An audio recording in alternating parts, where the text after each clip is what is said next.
Ladies and gentlemen, and boys and girls, from Lima Shenanigans of 1977, it's Tuesday, and you know what that means. It's time for the NXT Event Center Wrestling Report. And now here's the man that will bring you all the wrestling happenings from the WWE Superstars of tomorrow, Eric M. Lima. Thank you very much, Mr. Announcer, sir. Well, hello there, everyone. Welcome to yet another episode of Lima Shenanigans in 1977. Episode number 2324. How's it going, everybody? It is June 17, 2025, 11:18 p.m. We finished watching NXT not too, a little bit over an hour ago, and I figured I'd get my bearings together. And there's a lot going on in NXT right now. A lot going on in wrestling right now. The WWE. A lot of events coming up in the next 3 weeks. Actually, next 3 weeks is going to be totally crazy.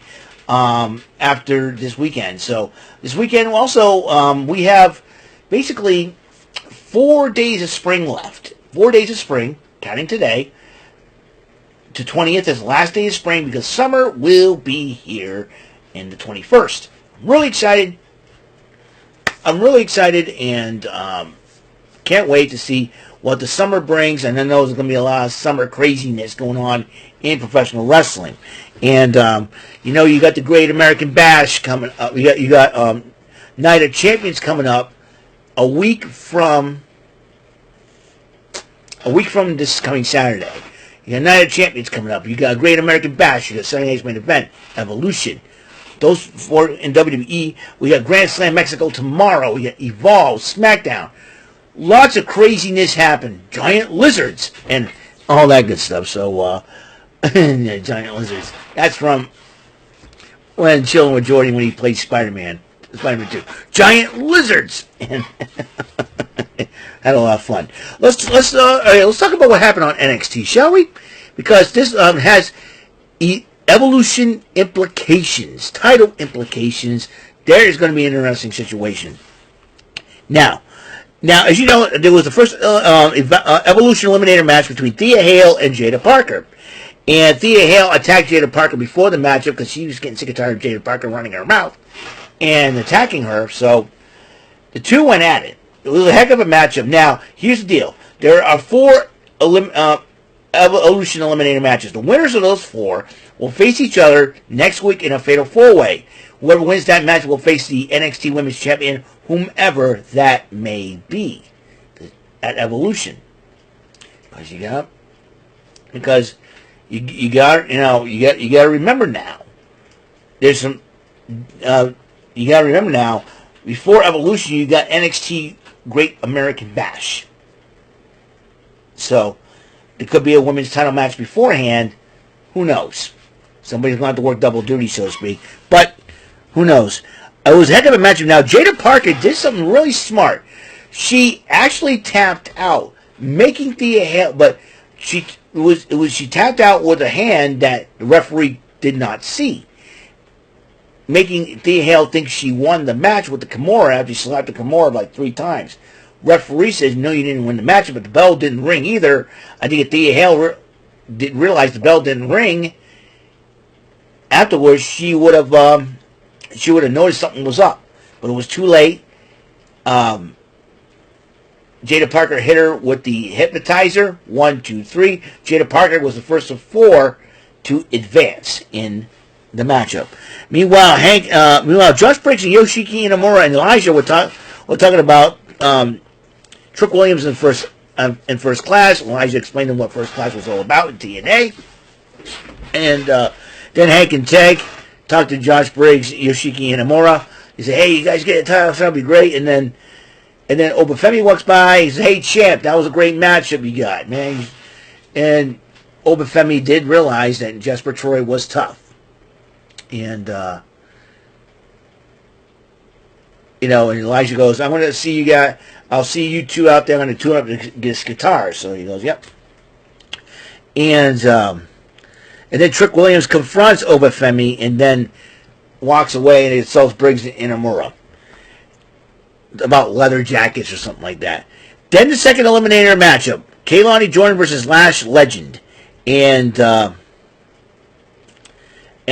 of a matchup there too. Lash Legend ends up winning the match, joining Jaida Parker. It's already set up to be a great matchup if it was one-on-one between those two, but this time around, it's a fatal four-way. Tony D'Angelo is still upset, confronting Luca Cristofino. He said, "Can I trust you or not? I'm going out there to address this." So, Tony D'Angelo comes out. He addresses the Orlando crowd about it. Here comes Luca Cristofino. Said, "Hey, you can trust me." And all that. Stacks comes out with 3 unknown dudes. Starts running his mouth and trying to drive a wedge between Luca Cristofino and Tony D'Angelo. And then they started brawling. And then when Tony D'Angelo and Stacks were brawling, Luca Cristofino grabs Stacks and ends up and wants to go hit Stacks, but instead hits Tony D'Angelo. Was it an accident? Well, who knows? That's getting a mystery for sure. Meanwhile, First Class was talking to Trick Williams, and then find out that Casey Navarro couldn't compete due to an injury. Here comes, I kind of smell something going on. And then First Class said, "Hey, we got somebody." Wes Lee came down and said, "Hey, listen, I know about TNA. I know what it's like." And so Trick Williams goes, "You know what? Let's talk about it. Let's do this."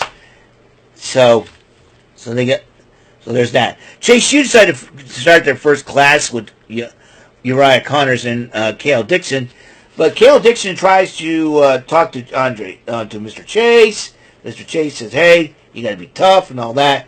Kale Dixon packs up his books and everything else, his backpack, walks out of class, and Uriah Connors goes, "For shame, Mr. Chase." And then Mr. Chase goes, "What the F?" And he bleeped him out and everything else. Which is hilarious. Then Ethan Page talking to the Vanity Project after they saw the replay of Ethan Page injuring Ricky Saints. Come to find out he'll be cleared next week. And then Ricky Saints confronts him. He goes, "Once I'm really clear to hit the ring, I'm coming after you in that title." And then Jackson Drake says, you go through, you want to get to Ethan Page, you have to go through us. And then after that, he does chimed in his 2 cents, and Ricky Saints is discussing the whole situation and walked out. He's in a ticked off mood. Javon Evans and Tibion Heights are talking to Ren Sinclair about Charlie Dempsey, how he's feeling about that. And then Jasper Troy walks by them. Javon Evans talks about, "Hey, that was a heck of a matchup. You lost, but you got a bright future." And then he just looks at Javon Evans and goes, "Get out of my face." I don't think Jasper Troy's there to meet any friends, man. I think Jasper Troy wants to win championships. And the way he's been acting, I think he's in the mood to tear somebody apart. Then, and then Charlie Dempsey arrives talking to both Sinclair and Heights and Charlie and Javon and Evans. Once you have a match, if Tibion Heights wins, he can lead No Quarter Catch Crew. And since you want to get into No Quarter Catch Crew's business, I think Charlie Dempsey should never be a team player. He's always a lone wolf. Then the 6-man tag having Elijah, Josh Briggs, Yoshiki, and Inamura to face AJ Francis, a.k.a. Top Dollar, or as Michael Cole loves to call him, Flop Dollar, Wesley, and the TNA Trent Trick Williams. And in the end, Yoshiki Inamura made the pin for his team as him, Briggs, and Elijah win the matchup. And then So Ruka, we're talking to Zaria about, it's your night. So Ruka's pep talking, "Sorry, it's your night. You're going to go in that fatal 4-way. You're going to win it." But Tatum Paxley ended up emerging from the chest, hearing the whole thing, and decided to follow them. Why? I don't know. But then Ava was talking to Robert Stone and Stevie Turner, and they hear the argument going on between D'Angelo and Crucifino. Say, "Hey, settle this Ava for us. I want Luca Crucifino against Stacks." "Why? I don't want to fight Stacks because you're working with him." And then Ava goes, "Well, I would love to do something like that, but this is the problem you need to deal with. But I can't book Stacks anyways because he's booked for a Heritage Cup Championship match against Noam Dar." He goes, "Why do you get a cup match? Are you working with him too?" "Yeah, I'm not working with him." And I'm like, Tony D'Angelo is super paranoid. He thinks that the whole NXT roster is going to work for Stacks all of a sudden now. Crazy, man. Then And then they had the third eliminator match with Zaria versus Izzi Dame. And Tatum Paxley, during the match, hugged Sol Ruka from behind during the match, distracting Zaria. Izzi Dame took advantage of the situation. 1, 2, 3. Izzi Dame is the third woman to enter the Fatal 4-Way with Jaida Parker and Lash Legend. That's already going to be an insane matchup. But then Briggs and Inamura talking title inspiration. But Inamura says, I came back for you. I figured even though I made the pin, I would give my title shot to you. TNA. I want to go after the NXT title. And Josh Briggs like, hey, it's a good idea and all that. He's really excited about it. Then the fourth Evolution Eliminator matchup. Lola Vice and Jordynne Grace. You know, Lola Vice, good Lord. You see, there was a picture of Karrion Kross and Scarlett, and Karrion Kross got a handful of Scarlett's derriere, shall we say. I look at Lola Vice and say, you know what? If I was dating Lola Vice, I would want to recreate that pic. You know. But, you know, Scarlett did tweet the pic out on X and said, HR would not approve, but I would. You know, like, okay. Ma'am? Let's go back to Lola Vice. Dang nabbit. It was tough for me because I always respected Jordynne Grace. And these women went at it. You know, with their Lola Vice's MMA background, with Jordynne Grace's strength, it's crazy. But in the end, Jordynne Grace ended up winning the matchup. And the way that Fatal 4-Way looks right now, you're talking about four of the biggest, meanest women on the planet. Women that could take your head, rip your head off, and use it for a basketball or a bowling ball and roll it down the street or something like that. It's going to be a heck of a matchup. It's going to be a fight. Now, and Zaria was upset with Paxley about the whole situation, and you know, Sol Ruka tried to sell things, and then Izzi Dame says if they're really your friends, they would include you in their TikToks. And so, but Paxley walked away. Sol Ruka's trying to convince her that, hey, Pax, where you going? And then Zaria says, no, let her go. So, but then Blake Monroe walks by them, and Zaria's like, and Noam Dar addresses being the Heritage Cup champion, and says he's proud to win the title. He's the fourth champion as he defends the title against Stax next week on NXT. So, and also by result of Yoshiki Inamura giving his time to Josh Briggs, there are 3 important matches happening next week. 2 are title matches. 1 has title implications, as the Heritage Cup title will be on the line. Noam Dar defends against Stax, and then you got Josh Briggs challenging Trick Williams for the TNT title, and then the Evolution Eliminator Fatal 4-Way. Jaida Parker versus Lash Legend versus Izzi Dame versus Jordynne Grace. Batten down the hatches for that matchup. And then Blake Monroe came out with a contract signing, officially signs the contract, addresses the Orlando crowd, until Fatal Influence comes out, starts insulting her, and then Miss Monroe says, have you ever tried this? Smacks JC Jane. They started brawling, and Fallon Henley jumps Monroe from behind, and both her and JC Jane drove both JC Jane and Fallon Henley put Monroe through a table. So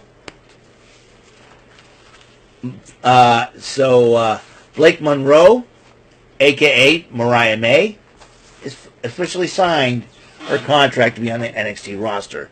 And the reason why I said, because I think Blake Monroe will want to get a title shot right away, possibly Great American Bash. That match could take place, and the winner of that match could take on either the winner of the Jordynne Grace, Lash Legend, Izzi Dame, and Jaida Parker fight for the title at Evolution, July 13th. So, that's it. That's all the time we have on the show. I want to thank everybody for tuning in. Like I said, tomorrow we got the Joker's Wild, we got AEW Dynamite Grand Slam, we got WWE Evolve. Craziness is happening. We'll be halfway through the week. Thank God. So, thank you for tuning in, folks, and I will see you on the next episode. Until that next episode comes rolling around, Mr. Announcer, take us home. That is all for today's episode of the show. This is Mr. Announcer speaking for Eric Lima Shenanigans of 1977. A Big Beefy E and Do It for Bob Saget production, and in association with a Raving Bull for 3000 Telepictures and Distribution. Thank you for watching another episode of Eric Lima Shenanigans of 1977. See you later on the next episode of the show. Goodbye for now.